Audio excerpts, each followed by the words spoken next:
Breaking news in the CBS Sports HQ, the Buffalo Bills are firing head coach Sean McDermott. That's the latest from our NFL insider, Jonathan Jones. It closes the books on McDermott's 9 years in Buffalo, where he went 98-50, but was unable to get the Bills to a Super Bowl. The Bills are coming off of that heartbreaking OT loss to the Broncos in the divisional round of the playoffs. JJ also reporting that GM Brandon Beane will be retained. So as we take a look at that NFL head coaching carousel, 2 jobs have been filled. Another one has now entered the chat in the Bills with the firing of Sean McDermott. So the silly season certainly is just now beginning to heat up in the NFL. We now continue that conversation and bring in JJ. Damien Harris still here with us. JJ, shocking maybe a little bit. Weren't expecting this to happen right now, I'd say, just the timing standpoint of it. What can you tell us about what led to this moment right here? Well, Zach, what I'll tell you is for the last couple of weeks, I've been trying to figure out, hey, if there is playoff failure, if you don't get the job done in the postseason, when there is not a Patrick Mahomes or a Joe Burrow or a Lamar Jackson on the AFC side of the bracket, will Sean McDermott remain as head coach of the Buffalo Bills? Couldn't really get a great answer on that. And we see now why. You look at his record, of course, 98-50 in the regular season, perennial playoff contenders, but 8 wins, 8 losses in the playoffs is just not going to get it done. And Terry Pegula, the owner of the Buffalo Bills, making this move, has been very close with Sean McDermott. And I say has been, probably still is. This had to be a very difficult decision for the owner of the Buffalo Bills, firing Sean McDermott, but one that clearly he felt that he had to make because he has who I believe he believes to be the best quarterback, maybe even the best player in the NFL in Josh Allen. Why aren't the Bills competing for Super Bowls? Why aren't they at least getting to the Super Bowl and finally getting over that hump with the talent that they have assembled there? And we certainly can get into the roster configuration. Again, general manager Brandon Beane is not going anywhere. He will remain there and help lead the head coaching search. But a huge, huge opening here in Buffalo, arguably the best job available when you consider you can coach that man right there, Josh Allen. JJ, I want to pose this over to Damien first and have you piggyback after that, JJ, because the reaction, Damien, that you gave when we reported that Brandon Beane will be retained as the GM, given the convos that we've had and everything, does that seem shaky, iffy? What does that make you want to say, given what your body's saying? It makes me want to do exactly what I'm doing right here, because I understand the conversation about why are you not, if you have Josh Allen, why are you not competing for Super Bowls every year, regardless of if Lamar's in the playoffs, regardless of if Joe Burrow or Patrick Mahomes in the playoffs? At some point, you should be able to knock off Patrick Mahomes. Like, we see those two as the 2 best in the league right now. You should be able to get him on a day when he gets you on a day. I understand that conversation.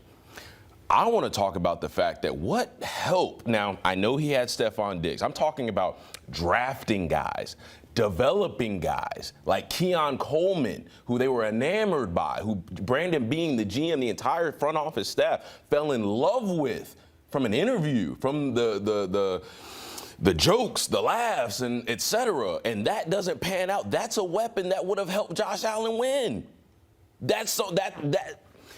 I'm very confused by this for a lot of reasons, especially because McDermott and Beane have been connected for a long time. We talked about, they go way back to Carolina days when people don't even remember they were in Carolina. This relationship has gone, they followed each other everywhere. And I think that a lack of success for Sean McDermott also falls on the shoulders of Brandon Beane, the way he drafts, the way he's orchestrated the team, the way that they have been able to develop these guys. So if anything, I think both of these guys deserve the blame because they're always on the same page. They always make decisions together. They see through the same lens. I'm just curious how you let go of McDermott, but you retain Beane. And, we want to talk about Pegula's relationship with McDermott. What strain or stress does this put on the relationship of McDermott and Beane? I think it's a completely fair point that you're making, Damien, and it's one that I think a lot of folks, not just in Buffalo, but around the league, would certainly make as well. You're right to point out that they came together from Carolina, got to know each other there when Sean McDermott was defensive coordinator. Brandon Beane was working his way up through the front office, and then they go to Buffalo essentially together, staggered by a few months. And you would think that Sean McDermott's success is Brandon Beane's success, Yes. and their one's failure is the other's failure. That's completely fair. What I would say, generally speaking, in the NFL, and we have seen this play out even this year with general managers, is they typically are even closer to the owner than the head coach. They talk more with the owner. They get the owner's okay on a lot of things. You know, Sean McDermott doesn't have to get Terry Pegula's okay when he's going to challenge or not challenge a play. He doesn't have to get Terry Pegula's okay when he wants to call a timeout or run a certain play, right? But when Brandon Beane is drafting a certain player or making a free agency move, he can walk the owner through that decision. And then the owner can sort of own that as his own decision as well, right? Well, I could have put a stop to it if I wanted to. And so I'm speaking very generally across the NFL, why general managers typically, when both could go, general managers typically stay longer than head coaches. That is usually the reason, because Terry Pegula would believe that whatever failures were made on the personnel side, he was very involved in that. But coaching-wise, and if you believe in this roster, as clearly Terry Pegula does, as clearly Brandon Beane does, you'd think that, well, if we just change the coach, surely we can get to the Super Bowl. So let's go down that aisle of changing the coach for Buffalo. Do you think that will be enough to change the tides of the way things have gone in Buffalo, Damien? Because maybe you could try to trade for Mike Tomlin, see if he actually wants to sit or if he wants to coach right now. You have Joe Brady there as your offensive coordinator. Maybe if you would have waited a little bit, you could have had Harbaugh. Or if Harbaugh would have waited, you could have had him. But what's the right move here, you think? Well, so you just mentioned something that I think is very, very important in all of this. What happens with Joe Brady now? Does he take this head coaching job? Does he get interviewed for this head coaching job? Or does he end up somewhere else? And then my question is, if Sean McDermott is retained, is he able to keep Joe Brady? Why is this important? Why am I bringing up Joe Brady? It's because of his relationship with 17, his relationship with Josh Allen. When they got rid of, what was I forget the name of our coordinator that we had back before. He went to Cleveland. Ken Dorsey. Ken Dorsey. Whenever they got rid of Ken Dorsey, a big problem of that was he didn't call the plays that Josh Allen liked. They couldn't get on the same page for an offensive game plan or how they wanted to run the offense or the freedom that Josh got in that. Joe Brady, he turns the keys over to Josh. He lets Josh have full creative control on the offensive side of the ball. I know that because I was there for a year. I saw it. So how is that part of the equation? If you lose Joe Brady, how does that affect 17? Because I can tell you this much also, 17, as much as he sat in the locker room and talked about, man, I let our guys down, I bet for a split second he thinks to himself, am I the reason why McDermott got fired? Am I the cause of this? Because when it all comes down, everything falls on the shoulders of Josh Allen. We haven't been able to get it done. Now, to get back to the coaching situation, I just had to throw that out because I'm very enamored by what's going to happen with Joe Brady. There's a lot of good options out here. I would have loved to have seen John Harbaugh in this position, coaching Josh Allen, sharing some of that GM responsibility with Brandon Beane, making some of those roster decisions. I think that would have been a good option. But I think you go and deal with somebody who's used to playing in the cold, who's used to playing in a blue-collar type of market, somebody like Mike Tomlin. Just see if he's interested. Just see if he's interested.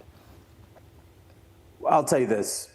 All the talk that you just had about Joe Brady, I think we're going to have a lot of that talk with Buffalo. I'm searching through my phone right now, but it was more than a week ago. I got a text from a very well-placed source outside of Buffalo who said be on the lookout for them if they don't succeed in the playoffs, moving on from Sean McDermott and Joe Brady ultimately taking that job. And we've seen that Joe Brady, because of the way that the NFL rules are set up, the playoffs, he has not gone in for second in-person interviews. And so his positioning right now, if he ultimately becomes the guy in Buffalo, they're only one interview behind. And honestly, and obviously, because he's been there for years, there are no interviews behind. They know what they have in Joe Brady. So he's interviewing for 3 jobs. Among them, I believe, the Miami Dolphins and the Baltimore Ravens. It looks like the Dolphins may be going for Jeff Hafley. And so I say all that to say that Joe Brady could very well be the option in Buffalo. I don't know this for certain, but I would be very surprised if there's anything in Joe Brady's contract that allows for him to be the coach in waiting. And I mention that because if you do have that, you don't have to run a search. Remember, Gerard Mayo with the New England Patriots, he had that in his deal when Bill Belichick was summarily dismissed, and then he was able to be elevated to the head coach position. I don't think that's going to happen. The Bills are going to have to run a search, but this is going to be a highly coveted position because you do have a quarterback in Josh Allen. Joe Brady, again, the number one name that we should be talking about. I'm going to take Mike Tomlin and everyone's word around Mike Tomlin that he's not coaching in 2026. I don't think the Bills should be spending capital in order to get Mike Tomlin for a guy who does not appear to want to coach this year. But there, again, John Harbaugh, Kevin Stefanski have already been snapped up. The Tennessee Titans should get their guy in the next 24 hours. The Miami Dolphins may get theirs. Chris Shula is going to be a name that you're also going to hear with the LA Rams at defensive coordinator. But Joe Brady should be the top name for Buffalo right now. And then now we also throw Sean McDermott out there into the name for those other teams who are looking for a head coach moving forward. We certainly have a whole lot more to talk about with the Bills, and we will do that on the other side when we come back. But of course, it is Sean McDermott who has been fired and is out in Buffalo after 8 career playoff wins, but having that slip up this year in what was many considered the golden ticket year for Josh Allen. They didn't get it done. Now McDermott is out. JJ, Damien Harris, and Leger Douzable now tapped in with us. Leger, I'll go to you first since you just joined the party here with us. This Sean McDermott news, your reaction to it is what? Utter shock is my reaction to it. This is a coach that before this season won 5 straight AFC East divisional crowns. This is a coach that's been to 2 AFC championship games. I liken this, fellas, to when Tony Dungy was a Bucs coach for the Bucs. Remember, I was a young kid in Tampa growing up, and I remember when the Glazers relieved him of his duty, it was utter shock, right? Because this is a coach that went to the playoffs every single year, and then they trade, right, for John Gruden, and then they win the Super Bowl the next year. So this is a coach that throughout the entirety of the NFL has high praise. You see it right there as far as one of the longest tenured coaches active in the NFL, 9 straight seasons since 2017. And when you look at it, since 2017, the Bills have only not been to the playoffs 1 year. Every other year, remember, he broke that streak of 20 plus years of going to the playoffs his first year as a rookie head coach. So utter shock. And I heard Dame talking about earlier, what pieces have they brought in to essentially elevate Josh Allen? The issue with them has been free agent pickups. They've struggled when it comes to that and getting production from free agent. But in the draft, they've actually hit on a lot of players. Deion Dawkins, Pro Bowl All-Pro. He was a draft selection. Spencer Brown has been right on the cusp of a Pro Bowl player. He was a draft selection. Khalil Shakir was a late round, I think 5th round draft pick. They've hit on him. Christian Benford, late round draft pick, almost at a Pro Bowl level corner. So they've hit on draft picks. They've really struggled when it comes to bringing in free agents to help elevate this team. And remember, they traded away Stephon Diggs. Haven't really had a true number 1 receiver. Khalil Shakir has been a good receiver, but hasn't been a true number 1 receiver. But utter shock when it comes to this because of all the success Sean McDermott has had as a Bills coach. Your reaction, because I saw you feeling a little bit of a way. I hear it, right? I hear the argument. Only one time missing the playoffs, 5 straight AFC East championships. I understand that, but when you've got a player of the caliber of Josh Allen, it's Super Bowl or bust. I'm sorry. Getting to the playoffs, getting beat by Patrick Mahomes, getting beat by Joe Burrow at home, that's not good enough when you've got not only Josh Allen, but when you've got a dynamic rusher in James Cook that they've had for a little while. He talks about Khalil Shakir. He has made a lot of progress and developed over the past couple of years, but they just don't have the pieces around to really solidify enough help for Josh Allen. Now, I'm not sitting here trying to play the fiddle of, oh, poor Josh Allen, because the play that we talked about leading in, was that the play that sealed the deal for McDermott? No, let's point to the other turnovers. Let's talk about the fact they shouldn't have even been there. It was the costly play of Josh Allen. It was the first version of Josh Allen that we saw as soon as he entered the league. It was the renegade quarterback, the big play caller, the big shot caller. In the most crucial moments, he's careless with the football, not only whenever he's throwing it, but whenever he's running it. The fumble before the half, the fumble after the half, that play at the end of the game didn't seal the fate for McDermott. It was the bad play from Josh Allen throughout this game. It was the fact that Josh Allen could not win this team to get to a Super Bowl when there will not be an easier path than there is right now. This falls on the responsibility of everybody. I know that they've drafted certain guys. Khalil Shakir, if that's your number one receiver, that's a problem, especially when you go out and draft a guy like Keon Coleman. That is a problem. Defensively, they have not drafted well enough on the interior part of their defense to where they can stop the run. That has not happened, right? So in totality, there are a lot of things wrong with this Buffalo team. And when the expectation of this team is to win Super Bowl year in and year out, and you're getting these kind of results, somebody's got to go. JJ, let's pivot to the Sean McDermott portion of all this, because what happens to him next? Where does he fall on the totem pole for all these teams that are looking for head coaches?